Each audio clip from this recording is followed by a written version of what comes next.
بسم اللہ الرحمن الرحیم۔ السلام علیکم ناظرین، آج ہم آپ کے لیے نمرود بادشاہ کا قصہ لے کے آئے ہیں جس نے حضرت ابراہیم علیہ السلام سے مناظرہ کیا تھا۔ یہ بادشاہ بابل کا بادشاہ تھا جس کا نام نمرود بن کنعان بن کوش بن سام بن نوح تھا۔ مجاہد رحمۃ اللہ علیہ نے یہی فرمایا ہے۔ بعض علماء نے اس کا نسب اس طرح بیان کیا ہے: نمرود بن صالح بن عابر بن شالح بن ارفخشن بن سام بن نوح۔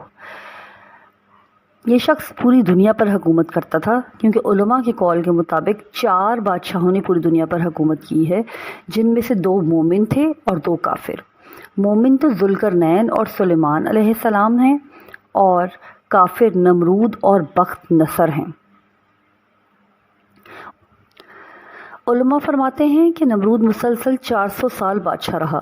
اس نے سرکشی، ظلم اور تکبر کا راستہ اختیار کیا اور آخرت کے بجائے دنیا کا حصول پیش نظر رکھا۔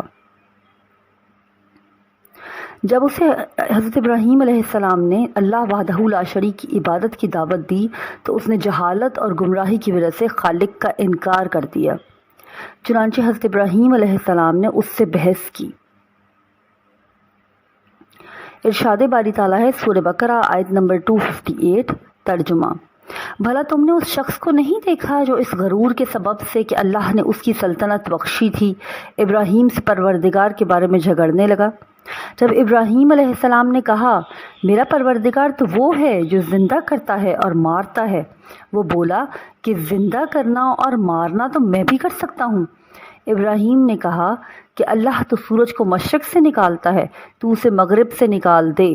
یہ سن کر کافر ششدر رہ گیا، اور اللہ تعالیٰ ظالم لوگوں کو ہدایت نہیں دیا کرتا۔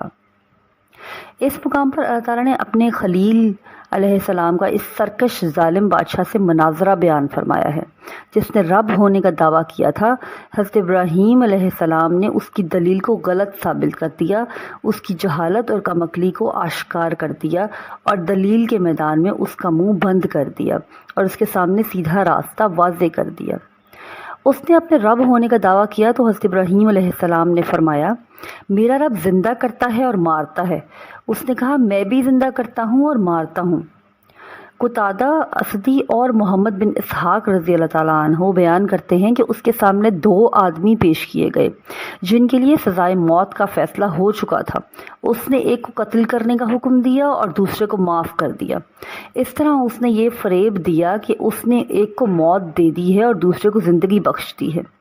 اس کا یہ عمل حضرت ابراہیم علیہ السلام کی دلیل کا جواب نہیں تھا اور نہ اس کا موضوع مناظرے سے کوئی تعلق تھا، بلکہ یہ ایک بیکار بات تھی جس سے ظاہر ہو گیا کہ اس کے پاس کوئی دلیل نہیں۔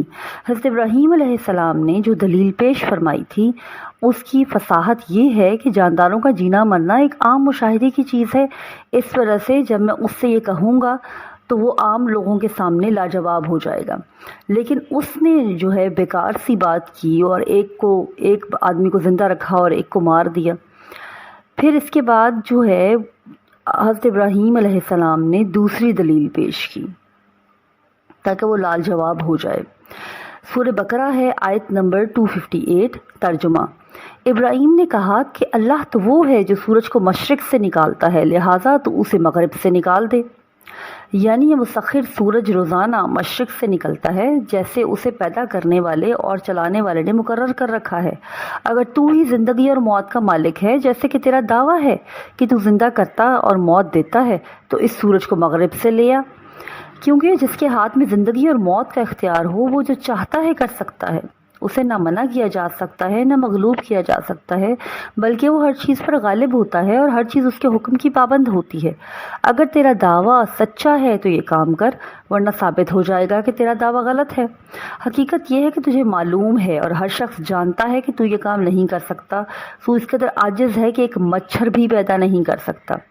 اس طرح حضرت ابراہیم علیہ السلام نے اس کا جاہل اور عاجز ہونا واضح فرمایا، لہٰذا اس کے پاس جواب میں کہنے کو کچھ نہ رہا، اس کا منہ بند ہو گیا۔ سورہ بقرہ آیت نمبر 258۔ یہ سن کر کافر ششدر رہ گیا اور اللہ بے انصافوں کو ہدایت نہیں دیا کرتا۔ صدی نے ذکر کیا ہے کہ ابراہیم علیہ السلام اور نمرود کے درمیان یہ مناظرہ اس دن ہوا جس دن وہ آگ سے نکلے۔ اس سے پہلے ان کا آمنا سامنا نہیں ہوا تھا۔